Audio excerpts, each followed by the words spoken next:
오늘 저와 함께 나눌 말씀은 아침마다 나를 깨우치시는 주님, 이런 제목으로 함께 은혜를 나누도록 하겠습니다.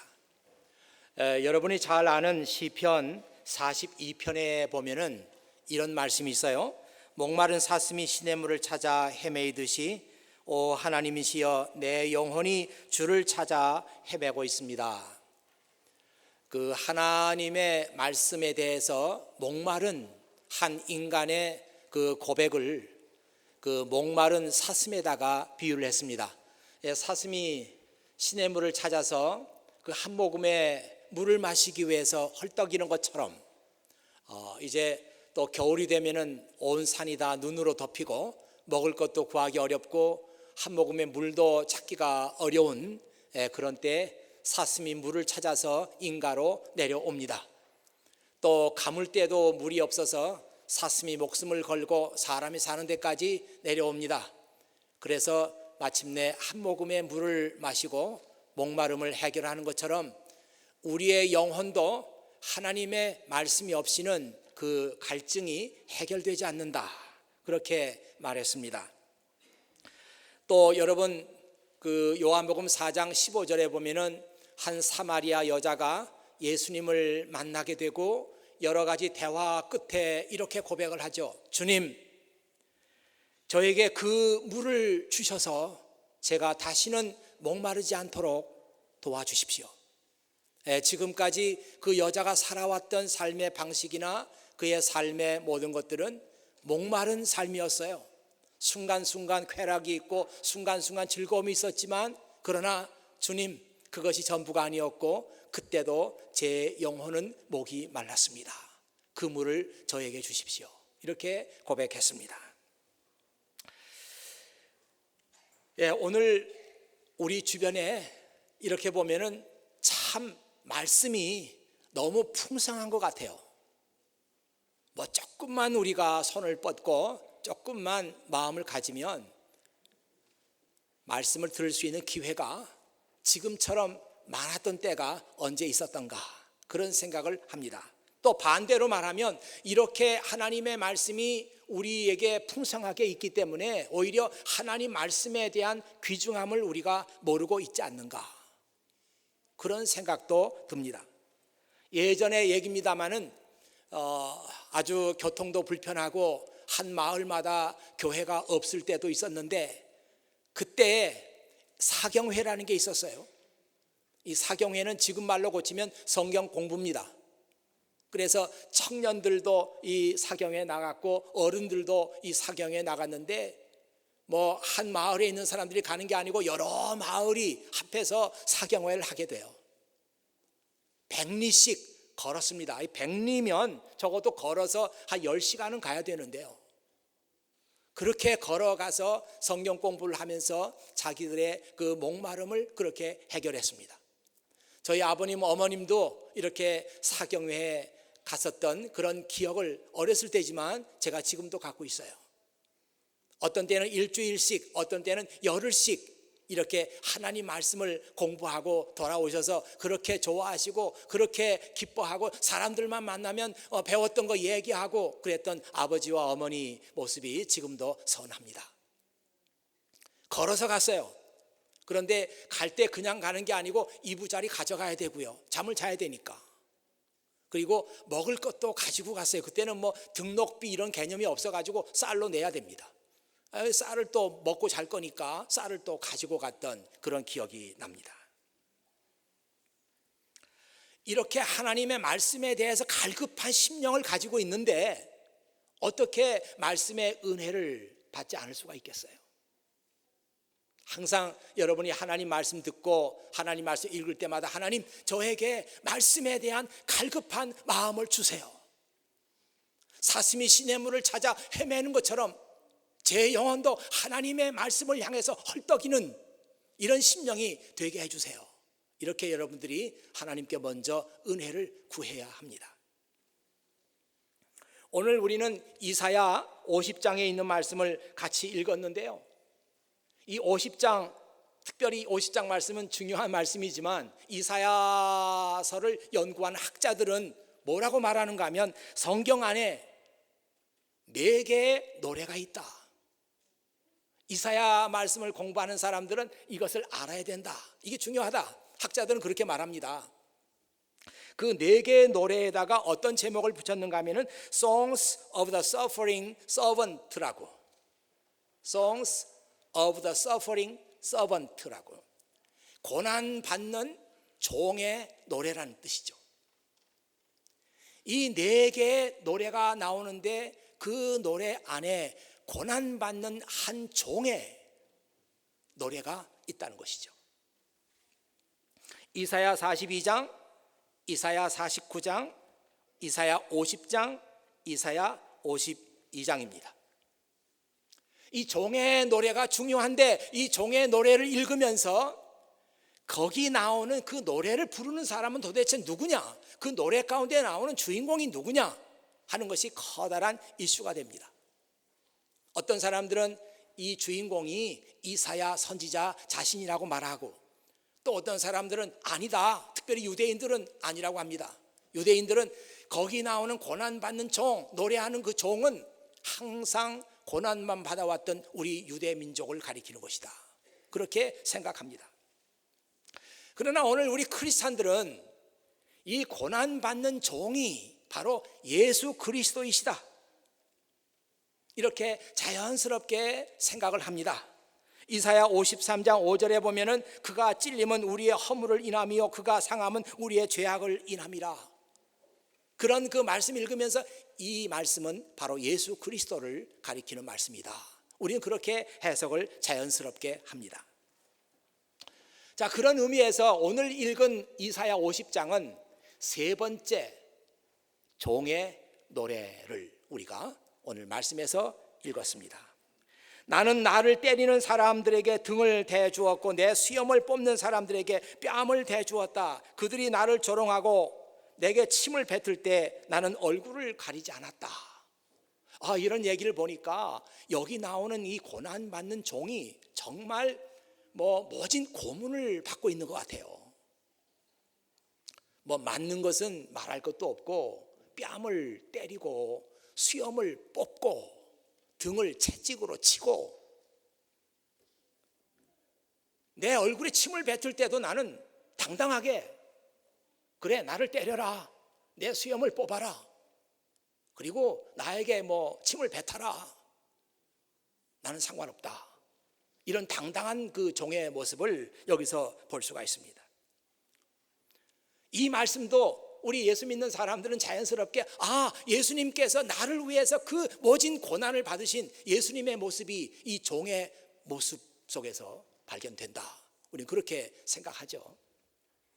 자, 그럼에도 불구하고 여기 나오는 이 종이 이사야 자신이다, 아니면 이름은 알 수 없지만 자기 민족을 위해서 그 고난받았던 한 개인을 가리킨다, 이런 그 해석은 여전히 유효합니다.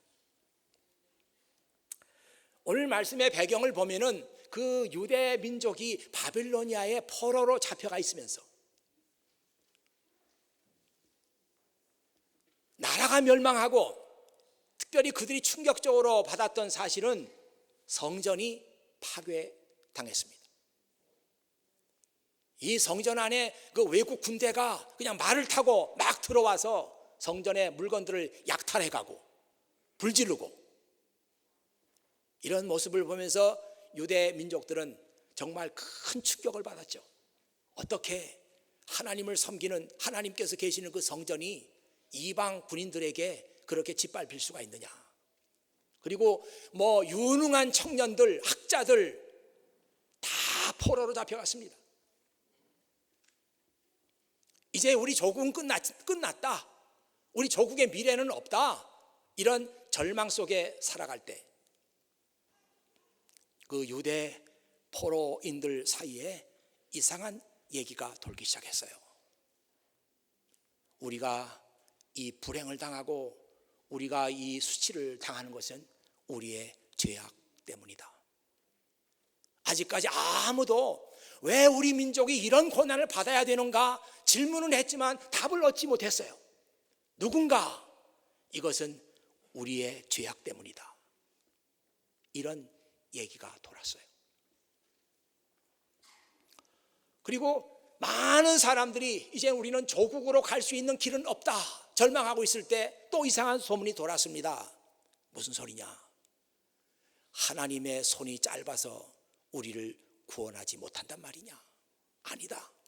하나님은 전능하신 하나님이시고 하나님은 우리 민족을 다시 우리가 떠나왔던 조국으로 우리를 돌려보낼 것이다. 이런 소문이 돌기 시작했어요. 여러분 한번 여러분의 그 상상력을 동원해서 이 말씀을 생각해 보세요. 이 바벨로니아 관리들이 유대인들 사이에 돌고 있는 그 소문을 듣고 도대체 어떤 놈이 이런 얘기를 퍼뜨렸느냐? 지금 같으면 뭐 인터넷에다가 막 글을 올리고 해도 IP 어드레스를 다 추적해서 누가 이것을 퍼뜨렸는지 그 수사할 수 있는 것처럼 그때 당시에도 그 수사하는 기술이 아주 있었던 모양이에요. 그래서 소문 낸 사람 본인을 잡았습니다. 당사자 잡았어요.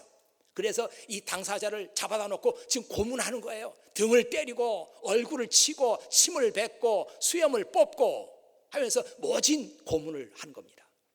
예, 맨 마지막에 나오는 글 보니까 그 뜨거운 인두를 불에 달궈 가지고 이것을 막 등에다 지지면서 다시는 그따위 일 하지 않도록 그런 고문을 했던 것 같아요.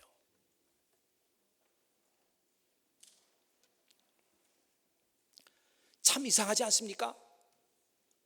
모든 사람이 다 같이 포로 생활을 하면서 같이 절망하는데 왜 그 사람은 절망하지 않고 그 민족에게 하나님의 희망의 메시지를 전할 수 있었느냐 말이에요.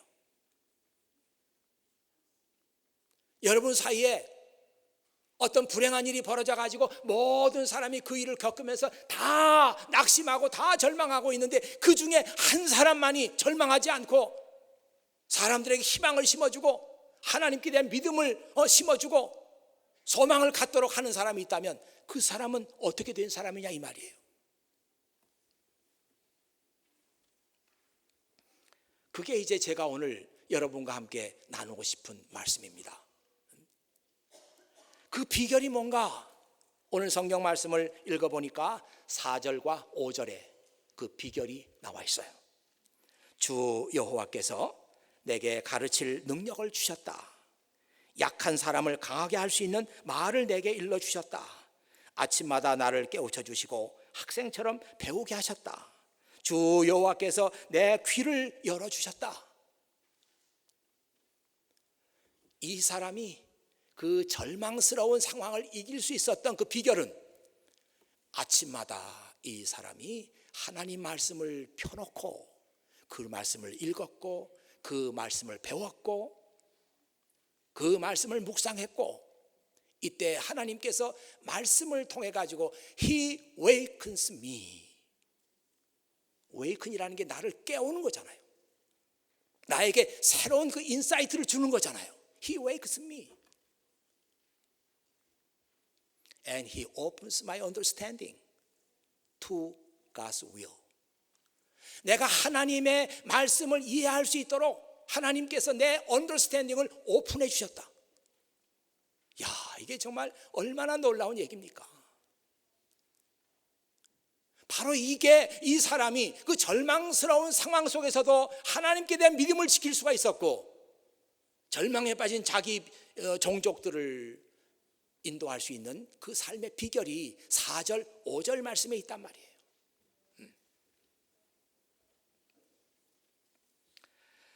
지금 아침 시간이 유용하다는 그런 얘기들이 많이 나오고 있습니다. 여러분 한번 집에 가서도 이 구글에 들어가서 뭘 치냐면 아침형 인간 아니면 새벽형 인간 뭐 다 치면 좋지만 한번 찾아보세요. 얼마나 많은 아티클, 얼마나 많은 책들, 얼마나 많은 그 팁들이 나오고 있는가. 뭐 이렇게 하면은 아침형 인간이 될 수 있다. 뭐 20가지 뭐 비결 뭐 그런 거 나와요. 다 이게 어느 정도 그냥 막 지어낸 게 아니고 어느 정도 자기 경험 속에서는 아니면 어느 정도 그 학문적인 뒷받침이 있는 그런 얘기들이에요. 놀라운 것은 이 얘기들이 넌 크리스찬들 사이에서 나오고 있다는 겁니다. 예수 믿는 사람들이 그런 글 쓰는 게 아니에요. 넌 크리스찬들이 우리가 아침형 인간이 되면 직장에 나가서도 성공할 수 있고, 아침형 인간이 되면은 많은 실적을 올릴 수 있고, 아침형 인간이 되면 성공할 수 있다. 성공한 사람들은 다 아침형 인간이었고 새벽형 인간이었다. 그런 글들을 넌 크리스찬들이 쓰고 있는 거예요. 한번 찾아보세요, 여러분. 정말 크리스찬들이 이 새벽형 인간이나 그 아침형 인간을 쓰면서 이것을 새벽 기도하고 연결시켜 가지고 글을 쓰고 거의 없어요. 다 넌 크리스찬들이 성공학, 이렇게 하면 우리 성공한다. 그 성공학의 일환으로서 아침형 인간에 대해서, 새벽형 인간에 대해서 연구하고 글을 쓰고 있습니다. 일본의 어떤 사람이 여기 권위자라고 그러는데 그 사람이 크리스찬이겠어요? 성공학이에요. 재미있는 여러 가지 많이 있는데 몇 가지만 소개한다면 이런 얘기가 있네요. 그 아침형 인간이 되기 위해서 아무리 밤이 즐거워도 아침과 맞바꾸지 마라. 그런 얘기도 있고, 저녁에 할 일, 아침에 할 일이 다르다. 그런 얘기도 있고, 수면 시간은 오후 11시부터 오전 5시까지로 확정해라. 아주 좋은 얘기입니다. 11시에 자서 5시에 일어나면 새벽 기도 오기 딱 좋죠. 아주 착한 얘기예요. 그리고 현실이 힘들수록 아침에 벌떡 일어나라. 현실에 대한 가장 강력한 선제 공격이다. 이건 넌 크리스찬들이 하는 얘기예요. 힘든 일이 있느냐, 걱정거리가 있느냐, 아침에 벌떡 일어나. 이게 그 문제에 대해서 선제 공격을 내가 하는 거야. 이런 얘기. 아침에 1시간은 낮에 3시간에 해당한다.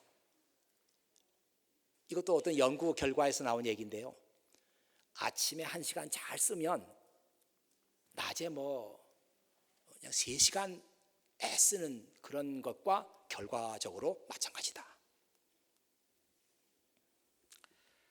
이 외에도 많은 아티클들이 있어요. 여러분 하나 보여드릴게요. 그 화면 좀 보세요. 이게 그 하루 생체 주기에 따른 업무 활용법 이렇게 나와 있는데요. 참고로 하세요.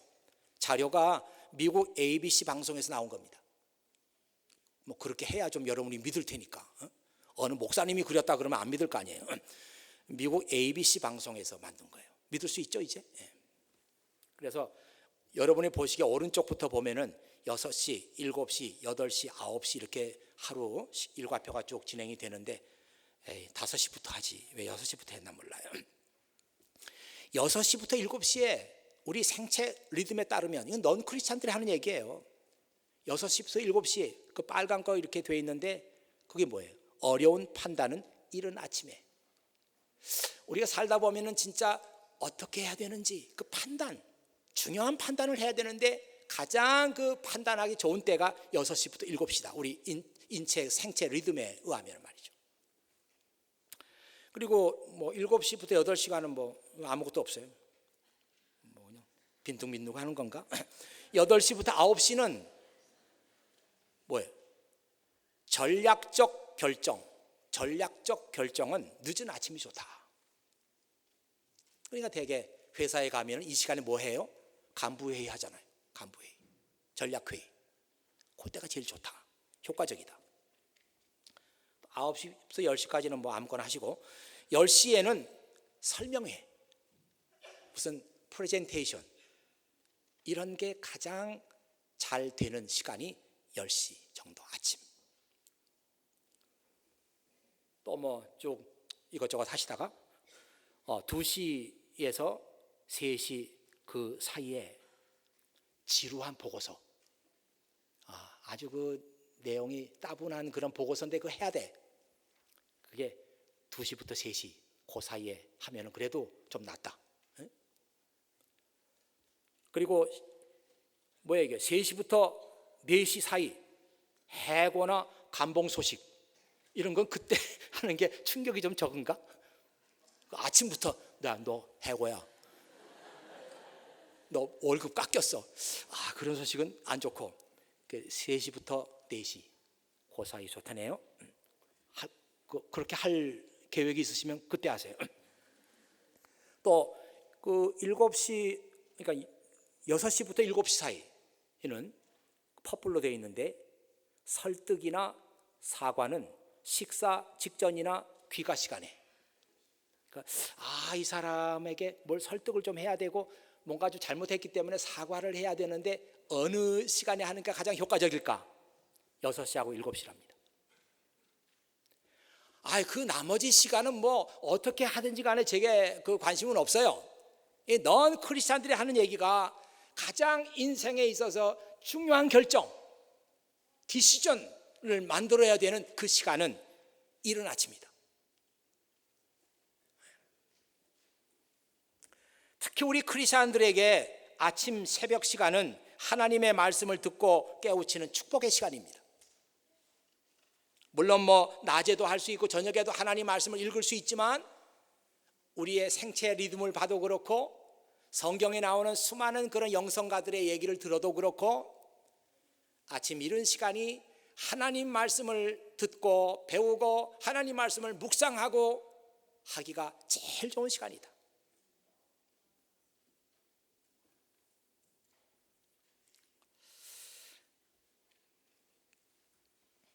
하나님께서 하나님 말씀에 집중할 수 있는 시간을 이른 아침 시간으로 하나님께서 정해 놓으셨어요. 이건 제 경험으로 봐도 정말 그렇다 이런 생각이 들어요. 지금 사순절 새벽 기도회가 진행이 되고 있는데 뭐 평상시에 새벽 기도 안 나오다가 모처럼 결심을 하고 나오니까 좀 들쭉날쭉하죠. 어떤 때는 막 많이들 나와서 하고 또 어떤 때는 뭐 도저히 못 일어나가지고 빠지기도 하고. 그런데 이 설교 끝나고 나면은 여러 가지 뭐 페이스북에도 글이 올라오고 또 이메일도 문자도 오고 뭐 이런 많은 리스폰스들이 있어요.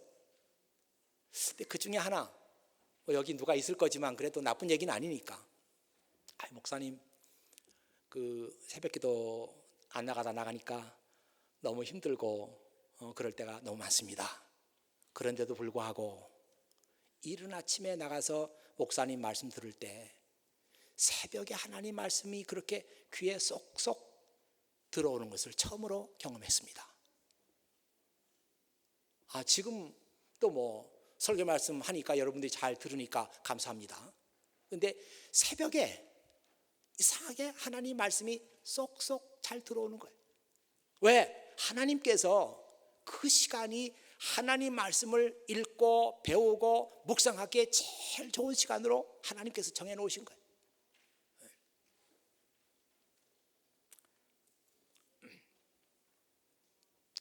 오래 전입니다마는 제가 이 사순절 새벽 기도회를 시작하면서 시작하면서는 아니고 그때 로마서를 강의한 때가 있었어요.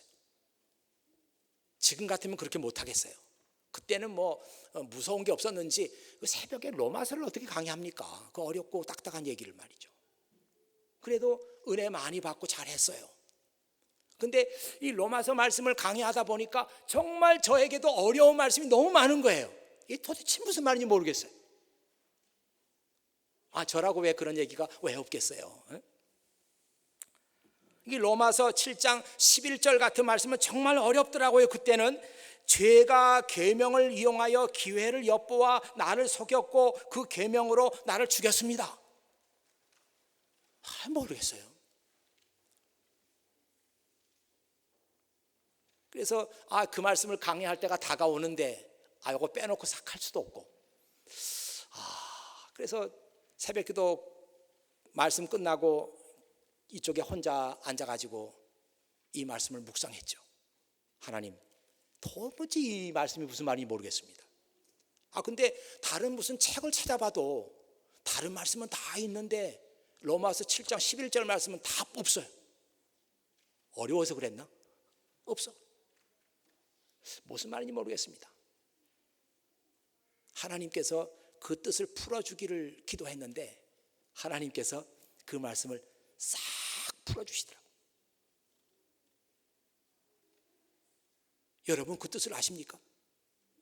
그때 하나님께서 그 뜻을 너무 분명하고 너무 쉽게 쏙 가르쳐 주시는 거예요. 저는 그런 일들을 많이 경험했어요. 야, 이 새벽 기도 시간이 하나님 말씀을 묵상하고 그 말씀을 깨우치기에는 제일 좋은 시간이구나. 그런 걸 경험적으로 그렇게 느꼈습니다.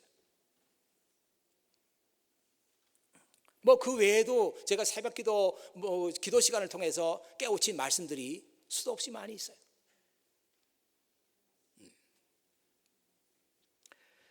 우리 크리스찬들에게는 하나님의 말씀을 깨우치는 이 일이 어떤 다른 일보다도 우선되어야 합니다.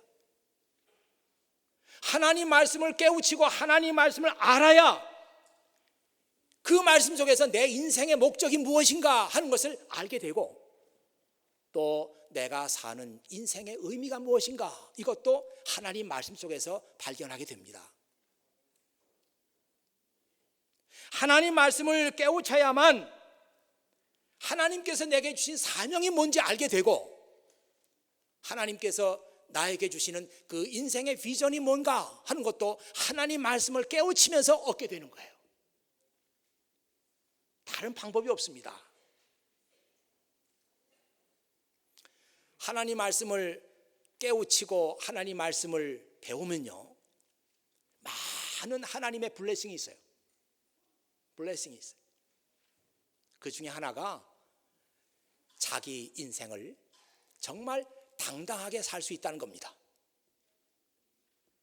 자신의 삶에 대한 용기 또 자신의 삶에 대한 자신감 이게 부족하기 때문에 내 인생에 있어서 문제가 되는 경우가 얼마나 많은지 몰라요. 저는 지금 이 얘기를 하면서 그냥 막연하게 뭐 자신감 이거 얘기하는 거 아니에요. 하나님 말씀을 배우고 하나님 말씀을 깨우치고 하나님 말씀을 묵상하고 했더니만 하나님께서 나에게 블레싱을 주시는데 자기 너의 인생을 이제는 자신 있게 살아도 된다. 이런 담대함을 주시는 거죠. 한번 보세요. 오늘 말씀에도 보니까 뭐라 그랬어요? 하나님께서 나의 편이시다. 오늘 이 성경에 나오는 말씀에 고문당하고 뭐 엉망진창이 된 주제에 하나님께서 내 편이시다 그렇게 말하잖아요. New Living Translation에 보니까 이렇게 나와 있는데요. See, the sovereign Lord is on my side. See, 그거 봐. 봤지? The sovereign Lord, 전지전능하신 우리 주님이 is on my side.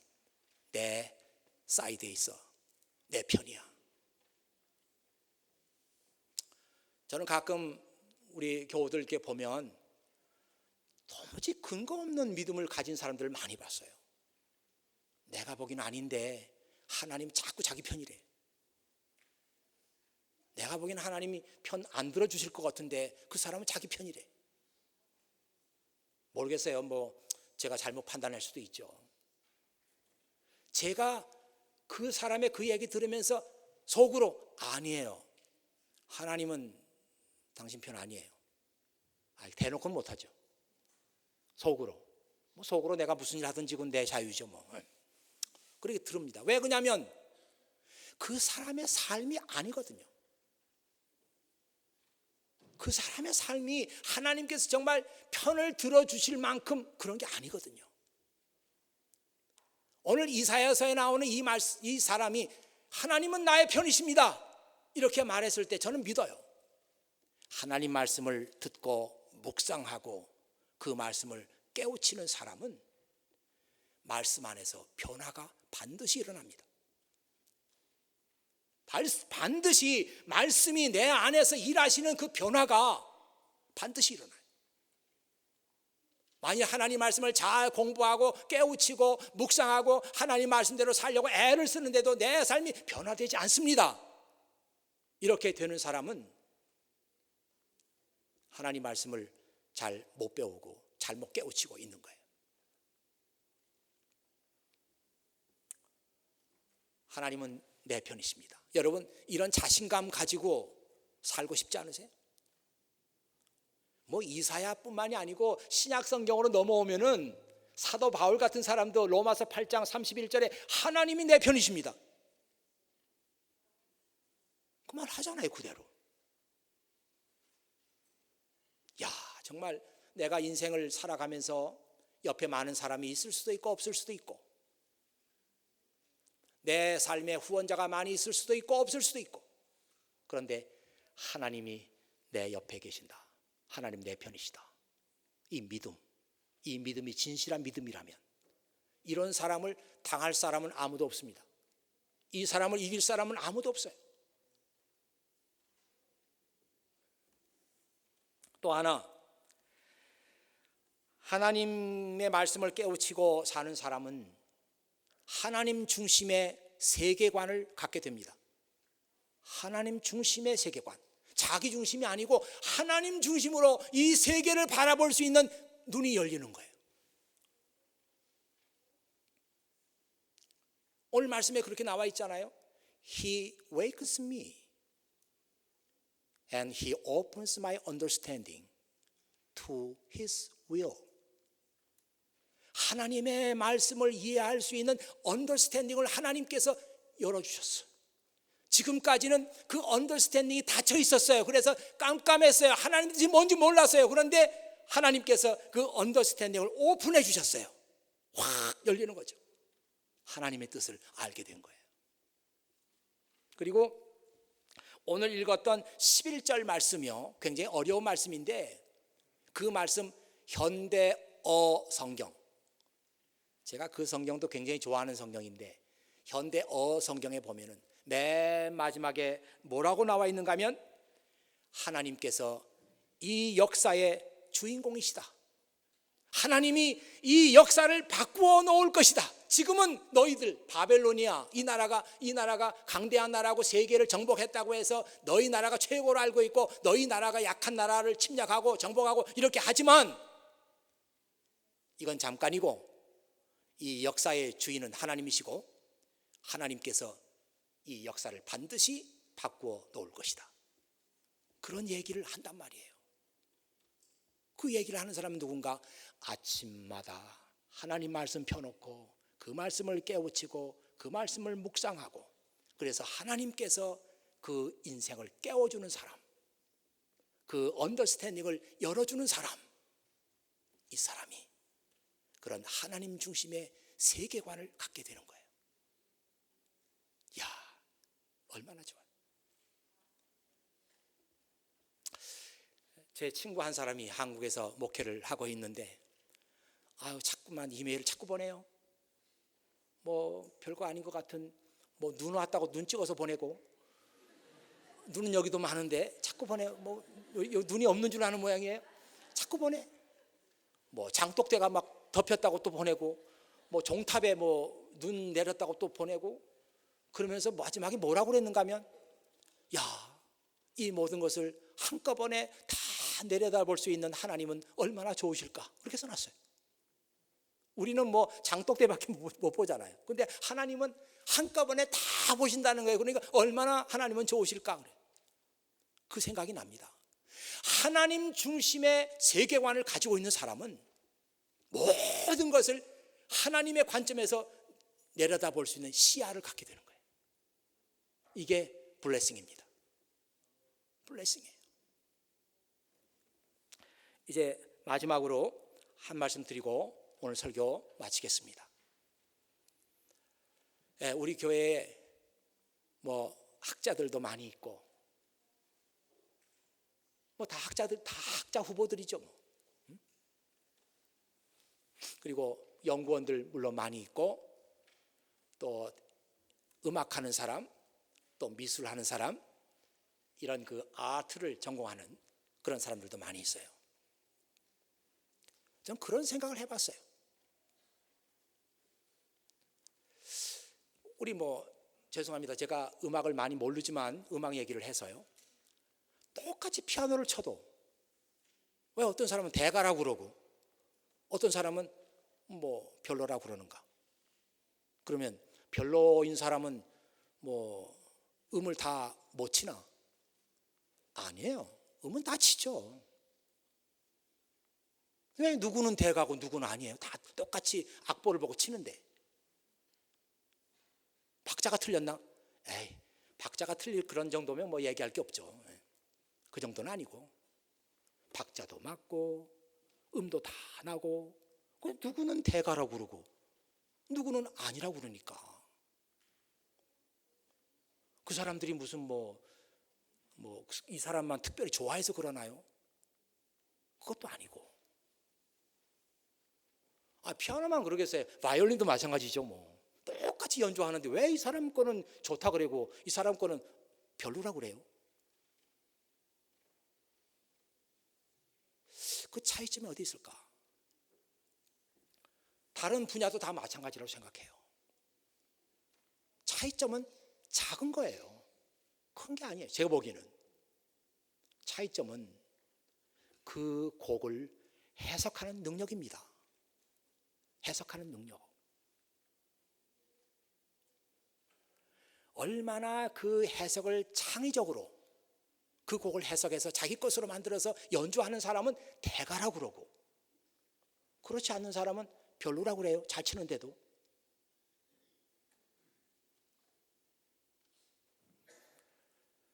제가 말하고자 하는 요점은 그것입니다. 열심히 공부들도 하고 연구하고 활동하는데 우리의 한계가 있어요. 우리의 한계가. 여기서 반발짝만 앞으로 나가도 탁월한 연주자가 되고 탁월한 학자가 될 텐데 연구 거듭했지만 여기까지 벽이야. 여기까지가 넘사벽이라 그러지 넘을 수 없는 벽이야. 넘사벽. 여기서 반발짝만 앞으로 나가도 내 연구가 새로운 그런 국면에 접어들 텐데 어떻게 그렇게 할 수 있습니까? 오늘 말씀의 그 클로우, 오늘 말씀의 그 열쇠가 나와 있잖아요. He opens my understanding. He opens my understanding. 하나님께서 나의 understanding을 오픈해 주셨다, 열어 주셨다. 왜 그런데도 여러분들이 하나님 앞에 나와서 기도하지 않느냐 말이에요. 왜 말씀에 여러분이 집중하지 않느냐 말이에요. 다른 일들을 보면 다 이기적이에요.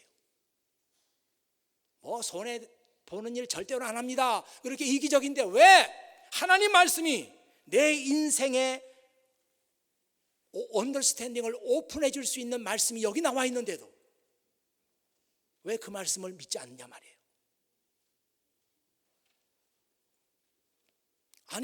여러분, 그 연구실에서 풀려지지 않는 연구 과제, 여기가 내 한계다. 한 발짝도 못 나갑니다. 이 연구 과제를 가지고 하나님 앞에 나와서 왜 기도하지 않냐 말이에요. 아침 시간이 그런 하나님의 창의력과 하나님의 인사이트를 받을 수 있는 제일 좋은 시간이라니까요. 아침에 기도하려니까 꼭 나라와 민족을 위해서만 기도하나요? 나라와 민족을 위해서 기도하려면 한마디 하고 나면 할 게 없죠. 하나님 우리 민족을 도와주세요 하고 나면 더 이상 할 거 없어요. 왜 그때 여러분이 가지고 있는 과제, 연구 과제, 벽에 부딪혀 있는 연구 과제, 이거 왜 하나님 앞에 내놓지 않느냐 말이에요.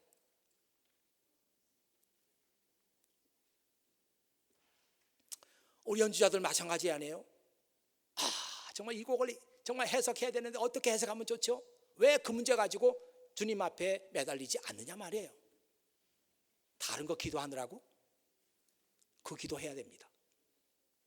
He opens my understanding. 이번 사순절 기간 동안이 정말 여러분의 인생에 있어서 새로운 그런 장이 열리는 그런 기회가 될 수 있는데 여러분들이 이 기회를 결코 놓치지 마세요. 뭐 조금 그 부지런하면 되고요. 그 다음에 한번 그 친구들이 좀 격려하고 같이 나오면 되는 거예요. 그래서 한번 새로운 삶을 경험해 봐요. 다들 아침 시간 좋은 시간이라 그러는데 넌 크리스천들도 야단 낳고 책 쓰고 지금 뭐 야단 낳는데 우리는 이 새벽 기도라고 하는 좋은 전통이 있는데 한번 들어와 봐요. 기도하겠습니다. 아버지 하나님 감사합니다. 오늘도 아버지 하나님께서 아침마다 나를 깨우쳐 주시고 나에게 새로운 창의적인 생각과 그리고 나의 그 인사이트를 새로 열어주시는 아버지 하나님의 역사를 오늘 말씀에서 저희들이 보았습니다. 아버지 하나님, 이 예배에 참석한 사랑하는 모든 형제 자매들을 주님께서 흔들어 깨워주시고 저들이 지금 벽에 부딪혀 있는 그 문제들을 넘을 수 있도록 아버지 하나님께서 내 안에서 일하시기를 간절히 바라오고 원합니다. 이 사순절 기도회가 내 인생의 새로운 차원이 열려지고 하나님을 새롭게 만나는 그런 내 인생의 최고의 블레싱 기간이 되게 해 주시옵소서. 우리 구주 예수 그리스도의 이름으로 기도하옵나이다. 아멘.